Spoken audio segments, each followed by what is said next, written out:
का संघ का गठन किया गया है, जिसमें हमारे यहाँ उपस्थित जिला कमेटी के पदाधिकारीगण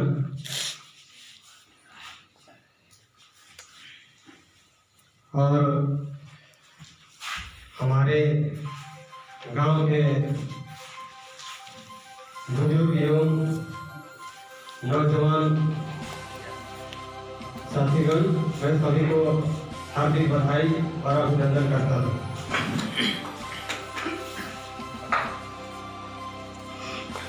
और मैं चाहूँगा कि हमारे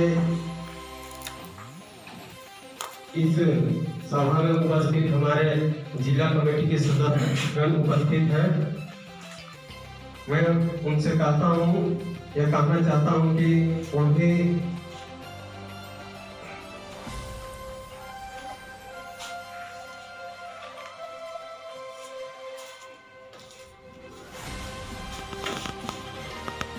जिला कमेटी के अध्यक्ष ओम प्रकाश जी वो खड़े होंगे और 2 बात रखेंगे।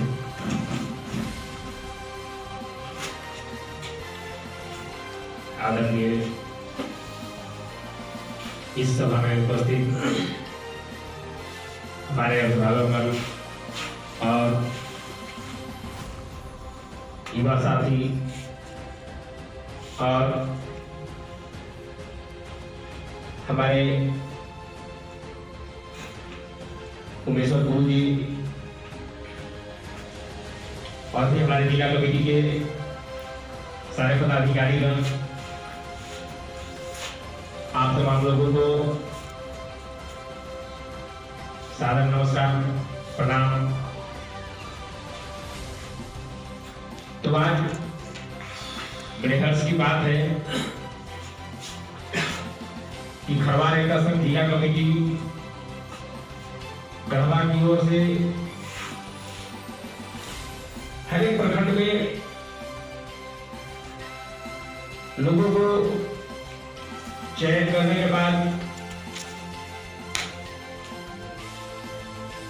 जिम्मेवारी दी गई थी कि आप अपने अपने जगह पे अपने अपने क्षेत्रों में इस संगठन को विस्तार करने का काम करें। जो आज हमारे बीच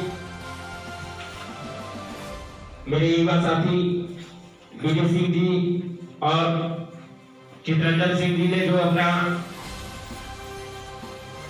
सक्रिय पूर्वक कार्य किए हैं, इनके लिए ये बधाई के पात्र हैं। क्योंकि हमें लगता है अभी तक हम लोग बहुत जगहों पे प्रखंड स्तर के, पंचायत स्तर के, पता नहीं वो पहले वाली अपनी हालत है कि सोए हैं तो सोए हैं, अब खोद करके जगाए हैं तो 2 कदम चलेंगे। लेकिन हमें लगता है कि अभी चित्रंजन जी से ना बीडी सिंह जी से मेरी बात नहीं हो पाई है, लेकिन फिर भी इन लोगों ने अपनी सक्रियता दिखाते हुए और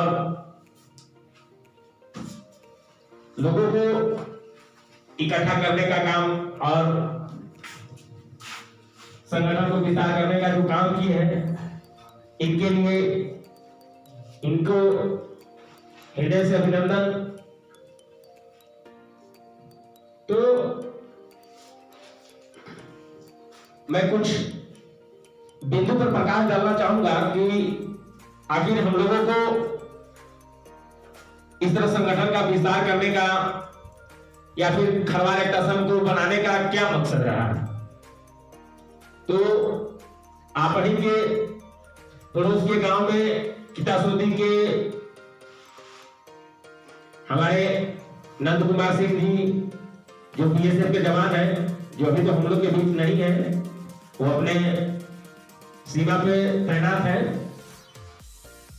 तो उनका एक बहुत ही सराहनीय कार्य रहा है और उनका सराहनीय योगदान रहा है इस संगठन को विस्तार कराने में और लोगों को सक्रियता बनाने में जो आज संगठन यहां तक चल रहा है, तो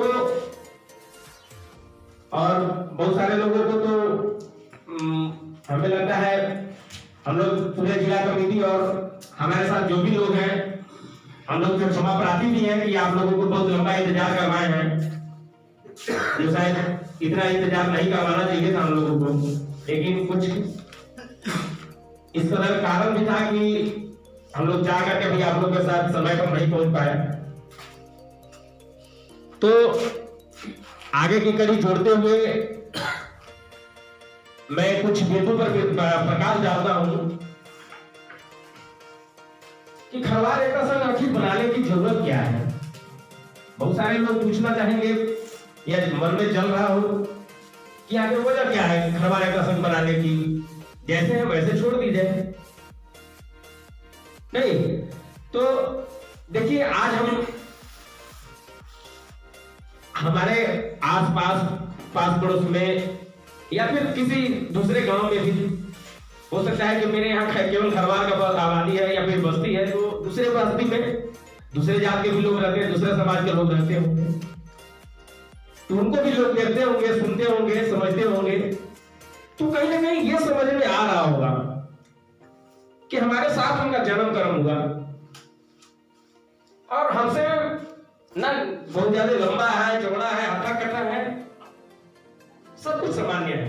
उनके जैसा हम भी हैं और वो भी हमारे जैसा है, लेकिन वो आज यहां से कहां पहुंच गए और हम यहां ही रह गए।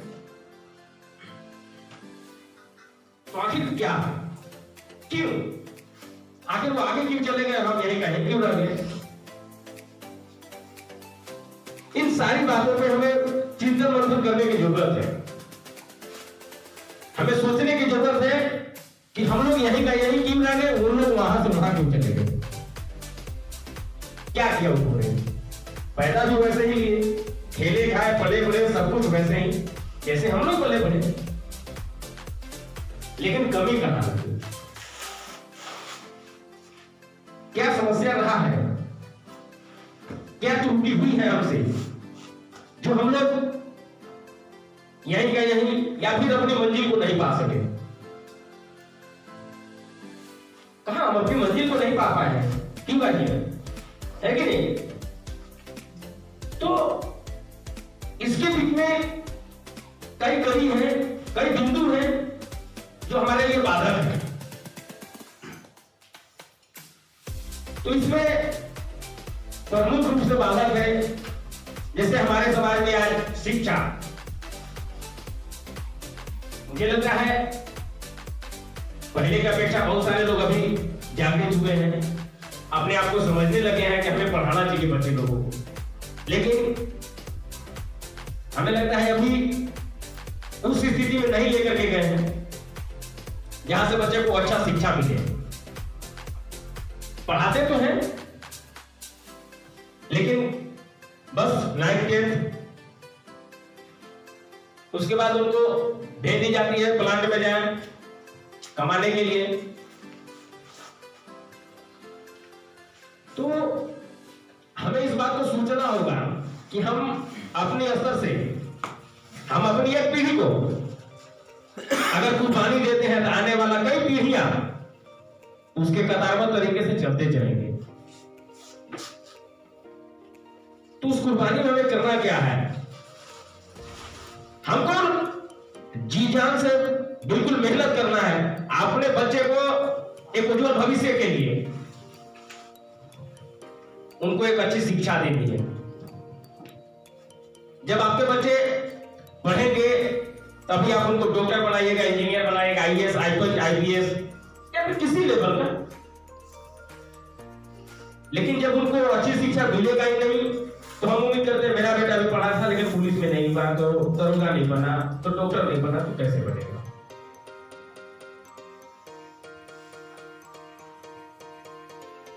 तो इस बिंदु पर हमें विचार करना होगा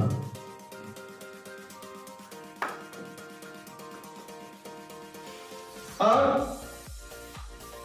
दूसरी बड़ी बाधा है हमारे समाज में नशा, जो कहीं ना कहीं हमारी समाज को खोखला करते जा रहा है। आज हम कई जगह घूम करके देखे हैं कि उनके घर में सब कुछ है, धन जमीन जगह सब कुछ है, जमीन भी है अच्छा खासा, जिनमें कि पता चले एक आध गांव को खिलाया पिलाया जाए तो भी कम नहीं पड़ेगा। लेकिन करते क्या है, लोगों को पिलाना है खिलाना है, साथ में मुर्गा बिजली चल रहा है, बच्चे भले प्लांट में काम कर रहे हो, तो हम कहीं ना कहीं अपने आप को बड़ी गौरवान्वित महसूस करते हैं। आज लोग, दूसरे जाति के लोग, दूसरे समाज के लोग हमें बोलते हैं गौंगा, तो हमें लगता है बहुत बड़ा हम लोग को मतलब इज्जत लोग दे रहे हैं। लेकिन जो पहले कहते थे गौंगा और आज वाले गौंगा कहने में नजरिया बदल गया है, लोग का नजरिया बदल गया है। पहले लोगों को एक इज्जत मिलता था गौंगा, मतलब उनका जो कहते थे उनका वजूद था, नहीं कि अगर आज बुलाना है किसी को तो आज अगर एक बार हल्ला करवा दिया कि आज यहाँ आना है मतलब आना है, और आज गंगा को कहा क्या आना है कि गंगा को दूसरा को बुलाना है कि गंगा आपको आना है वहां, तो हमारे समाज के लोग दौड़े दौड़े वहां जाते हैं। तो आज दूसरे को कैसे गंगा कहा जाता है, तो हमें ये जानने की जरूरत है कि लोग हमको कुछ कह रहे हैं तो क्या कह रहा है, क्यों कह रहा है।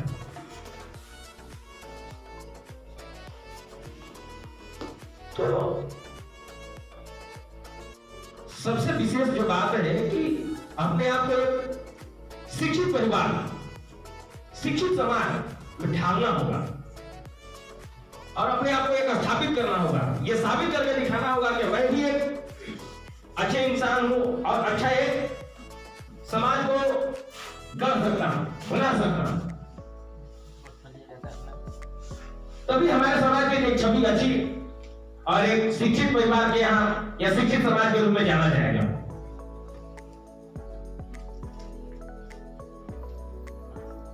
और जब शिक्षित होंगे तो सारे रास्ते वहीं से खुल जाएंगे, और जो भी है इसी गली में सारे लोग जुड़े हुए हैं। जैसे जनसंख्या, जब हम शिक्षित हो जाएंगे तो हमें समझ में आएगा बच्चे 2 होने चाहिए या फिर 10-12। तो इन सारी समस्या का जड़ जो है शिक्षा, वही से होकर जाता है।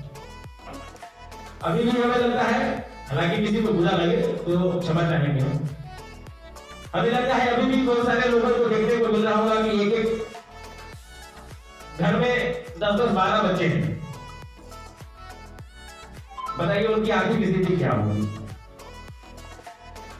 उस बच्चे को ठीक से भरण पोषण नहीं कर पाएंगे तो अच्छा शिक्षा देंगे कहां से। धन्यवाद सर, ओमकार जी ने अपना बात रखे।